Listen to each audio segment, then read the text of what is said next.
BBC news আন্তর্জাতিক সংবাদে আপনাকে স্বাগতম।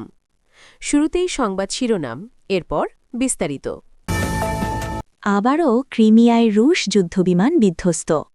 কুয়েতের পানি শোধনাগারে ইসরায়েলের হামলা, দাবি আইআরজিসির। আবুধাবিতে ক্ষেপণাস্ত্র প্রতিরোধে ধ্বংসাবশেষ পড়ে প্রবাসীসহ আহত ১২। এবার কুয়েতের বিদ্যুৎ প্ল্যান্ট ও পানি বিশুদ্ধকরণ প্ল্যান্টে হামলা। এতক্ষণ শুনছিলেন সংবাদ শিরোনাম, এখন বিস্তারিত। আপনি যদি মুসলিমদের পাশে থাকতে চান তাহলে ভিডিওতে লাইক করে চ্যানেলটি অবশ্যই সাবস্ক্রাইব করে দেবেন।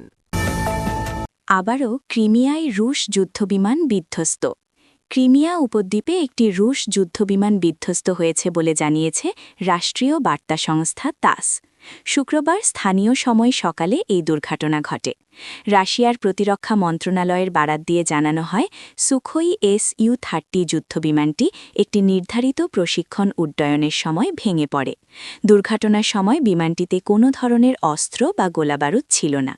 মন্ত্রণালয়ের বিবৃতিতে আরও বলা হয়, বিমানের ২ পাইলট নিরাপদে ইজেক্ট করতে সক্ষম হন এবং পরে উদ্ধারকারী দল তাদের সরিয়ে নেয়। তাদের জীবনের কোনো ঝুঁকি নেই বলে জানিয়েছে মন্ত্রণালয়। এর আগে চলতি সপ্তাহে একই এলাকায় আরেকটি দুর্ঘটনার কথা জানায় রাশিয়া। একটি আন্তনভ An-26 সামরিক পরিবহন বিমান বিধ্বস্ত হয়ে ২৯ জন নিহত হন। ওই বিমানে ২৩ জন যাত্রী ও ৬ জন ক্রু সদস্য ছিলেন। অঞ্চলটি ২০১৪ সালে রাশিয়া সংযুক্ত করার পর থেকেই আন্তর্জাতিকভাবে বিতর্কিত হিসেবে পরিচিত। ইউক্রেন যুদ্ধ শুরু হলে অন্যতম সামরিক কৌশলগত অঞ্চল হয়ে ওঠে ক্রিমিয়া। কুয়েতের পানি শোধনাগারে ইসরায়েলের হামলা, দাবি আইআরজিসির। কুয়েতের বিদ্যুৎ কেন্দ্র ও লোনা পানি স্বাদু করার স্থাপনায় হামলা হয়েছে। শুক্রবার স্থানীয় সময় দুপুরের আগেই প্ল্যান্টটিতে আঘাত হানার কথা জানানো হয়। তখন আন্তর্জাতিক সংবাদ মাধ্যমে হামলাকারী হিসেবে ইরানের নাম উঠে আসে। কিন্তু কয়েক ঘণ্টার মধ্যে ইরানের ইসলামিক রেভলিউশনারি গার্ড কোর আইআরজিসির এক বিবৃতিতে ভিন্ন দাবি করা হয়েছে। বলা হয়েছে, ইরান নয়, ইসরায়েল হামলা চালিয়েছে। এর তীব্র নিন্দা জানিয়েছে ইরান।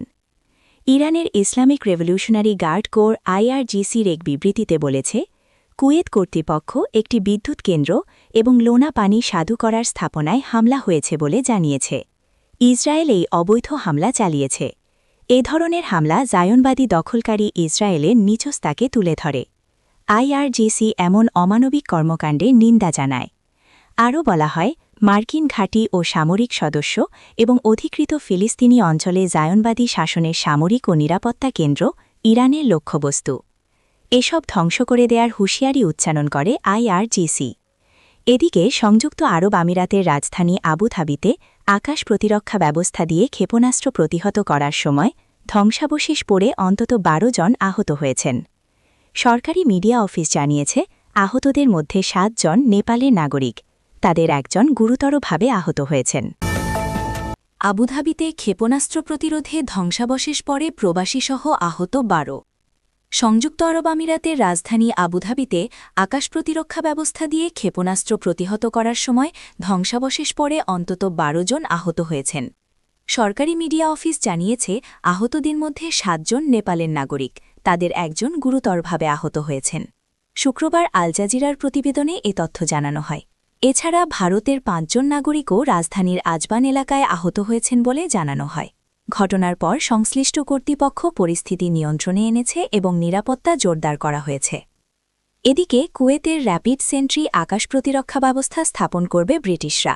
ইরানি হামলা প্রতিহতে শিগগির ব্যবস্থা মোতায়েন করা হবে। শুক্রবার ৩ এপ্রিল এ ঘোষণা আসে।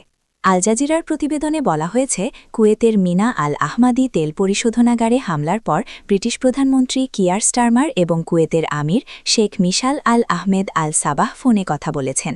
এরপরই আকাশ প্রতিরক্ষা মোতায়েনের ব্যাপারে সিদ্ধান্ত হয়। এর আগে শুক্রবার ৩ এপ্রিল সকালে কুয়েতের তেল শোধনাগার, বিদ্যুৎ কেন্দ্র এবং পানি বিশুদ্ধকরণ কেন্দ্রে হামলা চালিয়েছে ইরান। এ ঘটনায় চরম উত্তেজনার মধ্যে যুক্তরাষ্ট্রের প্রধানমন্ত্রীর মুখপাত্র বলেছেন, কুয়েতের তেল পরিশোধনাগারে হামলার নিন্দা জানিয়ে প্রধানমন্ত্রী তার টেলিফোন আলাপ শুরু করেন। তিনি কুয়েতের নেতাকে আশ্বস্ত করেন, যুক্তরাষ্ট্র মধ্যপ্রাচ্যে কুয়েত এবং মিত্রদের পাশে রয়েছে। এবার কুয়েতের বিদ্যুৎ প্ল্যান্ট ও পানি বিশুদ্ধকরণ প্ল্যান্টে হামলা। তেল শোধনাগারের পর এবার কুয়েতের একটি বিদ্যুৎ ও লবণাক্ত পানি বিশুদ্ধকরণ প্ল্যান্টে ক্ষেপণাস্ত্র ও ড্রোন হামলা হয়েছে বলে জানিয়েছে দেশটির কর্তৃপক্ষ। শুক্রবার স্থানীয় সময় দুপুরের আগেই প্ল্যান্টটিতে আঘাত হানার কথা জানানো হয়, তবে ক্ষয়ক্ষতির পরিমাণ এখনও স্পষ্ট নয়। এর কয়েক ঘণ্টা আগে ভোরে ড্রোন হামলার লক্ষ্যবস্তু হয়েছিল মিনা আল আহমাদি তেল শোধনাগার। রাষ্ট্রীয় বার্তা সংস্থা কুনা জানায়, হামলায় শোধনাগারের একাধিক কার্যকর ইউনিটে আগুন ধরে যায়, তবে কোনো কর্মী আহত হননি। দ্রুত ঘটনাস্থলে জরুরি ও দমকল বাহিনী পৌঁছে আগুন নিয়ন্ত্রণে কাজ শুরু করে। কর্তৃপক্ষ জানিয়েছে, পরিবেশ সংক্রান্ত সংস্থাগুলো শোধনাগারের আশপাশের বায়ুর মান পর্যবেক্ষণ করছে। একই সঙ্গে সম্ভাব্য তেজস্ক্রিয়তা ছড়ানোর গুজবও তারা অস্বীকার করেছে। আল জাজিরার প্রতিবেদক মালিক ট্রাইনা কুয়েত সিটি থেকে জানিয়েছেন, তৃতীয়বারের মতো এই শোধনাগারে একটি হামলার শিকার হল, ফলে পুরো দেশ জুড়ে মানুষ এখন উচ্চ সতর্ক অবস্থায় রয়েছে। তিনি আরও বলেন, এটি মধ্যপ্রাচ্যের অন্যতম বৃহৎ তেল শোধনাগার এবং স্থানীয় জ্বালানি সরবরাহের জন্য অত্যন্ত গুরুত্বপূর্ণ। কুয়েত ভৌগোলিকভাবে ইরানের খুব কাছাকাছি, মাত্র প্রায় ৮০ কিলোমিটার দূরত্বে, যার কারণে ইরানের পক্ষ থেকে এই ধরনের হামলার জন্য দেশটি সহজ লক্ষ্যবস্তু হয়ে উঠেছে।